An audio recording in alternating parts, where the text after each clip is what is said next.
Hi there, everybody. My name's Nick Hall, and I own Lot 29, which is extremely prone to flooding. It's on Swains Crossing Road. There's certain things that Adrian and Ben have touched on tonight, which I won't bother going back over again.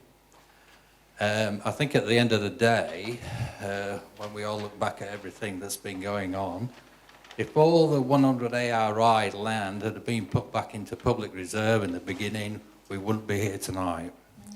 And until this is sorted in one way or another, whether it's through management and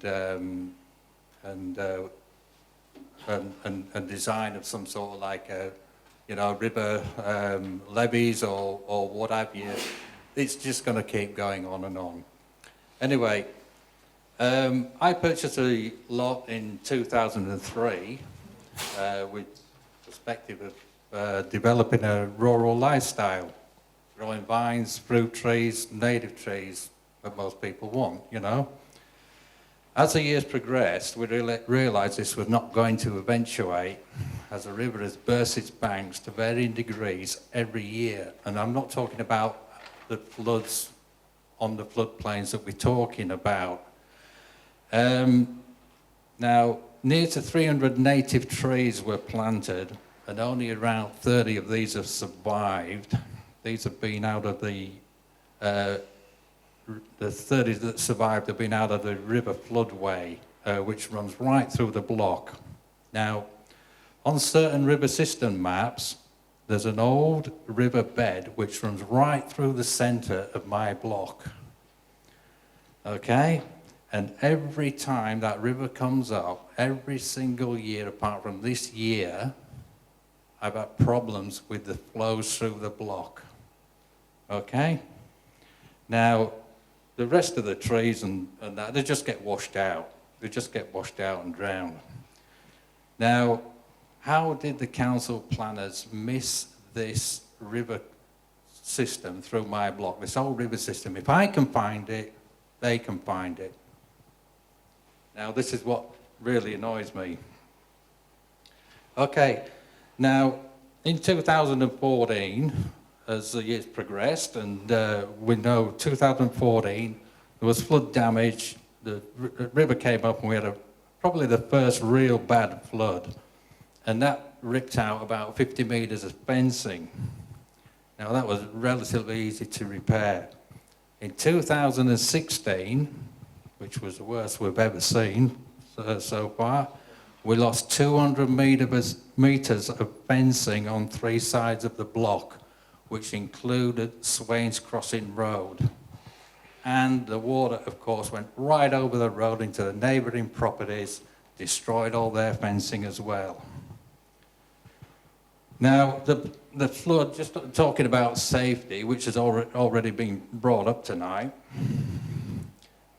you should have seen the debris it brought in. Tree trunks, timber, reeds, and of course, more silting in the main river channel. Now, this doesn't help, especially when there's no maintenance or observations made by the council. If the riverbed starts to silt, then the floods on the floodplain are going to increase. Okay, so clear up is a costly and lengthy process, and it's something that I don't want a repeat of. Any building is on hold. A plan to retire on our block is on hold. Now, when the block was originally purchased, building construction had started on what we know as 100 ARI along Stock Road, Lot 28.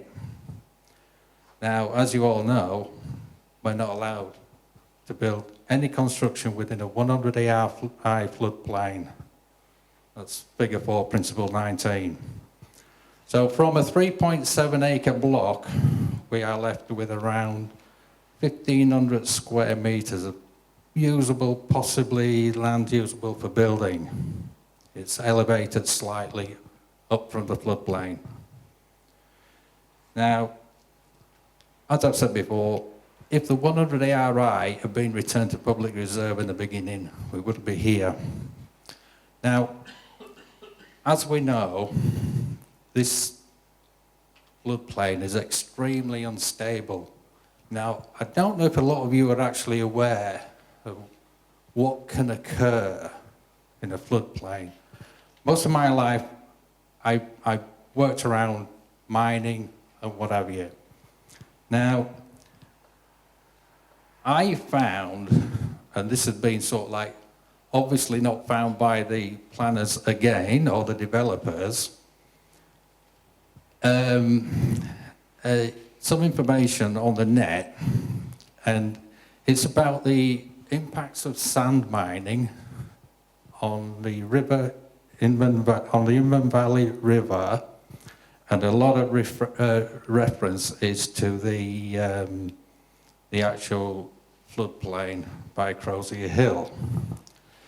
Now, this is a Burston and Goods 1995 Watercourse Management Guidelines for the Inman River catchment by the Department of Environment and Natural Resources.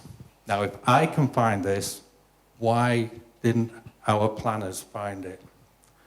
Because in this impact of mining, it goes on to say how much silting, how much sand was removed. Now, I'll just read a small passage from this. In recent years, some of the, and this is going back about the mining period, and this is from the Burston and Goods 1995 report. In recent years, some of the most dramatic river degradation occurred as a result of commercial sand extraction. Between 1978 and 1981, approximately 5,300 cubic meters of sand were removed from near the site of the old swing bridge, just downstream of the Inman Gorge, Encounter Bay. In 1984, a lease was granted for the extraction of concrete sand from the site of the foot of Crozier Hill. Some 6,700 meters cube of sand were extracted during 1985, when part of the river channel was also desnagged. So the river channel was cleared out. Now everybody knows if you clear the river channel out, your flows increase. The activities resulted in catastrophic erosion upstream from the mine site and severe sedimentation downstream. In less than 2 years, the erosion head had migrated rapidly 4.2 kilometres upstream to Memory Grove Bridge, if anybody know where that is. Where engineering works were required to prevent damage to the bridge. This is all in the Burston and Goods 1995 report, only a few years before this development kind of got underway. Okay, in... No, I've nearly finished off here. Yep. Okay, now, it's estimated that the resultant bed deepening released some 101,000 meters cube of sediment. And you know where that's all ended up? It's all ended up down the river, creating flooding problems. And also, I'll just finish off, I'll just skip a little bit here. Burston and Goods, 1995, pointed out that in the 1930s, it was considered unwise to purchase property with a river frontage due to high rates of bank erosion and the potential for loss of land. So it's been there, but nobody went to look for it. And I'll leave that. Okay, thank you.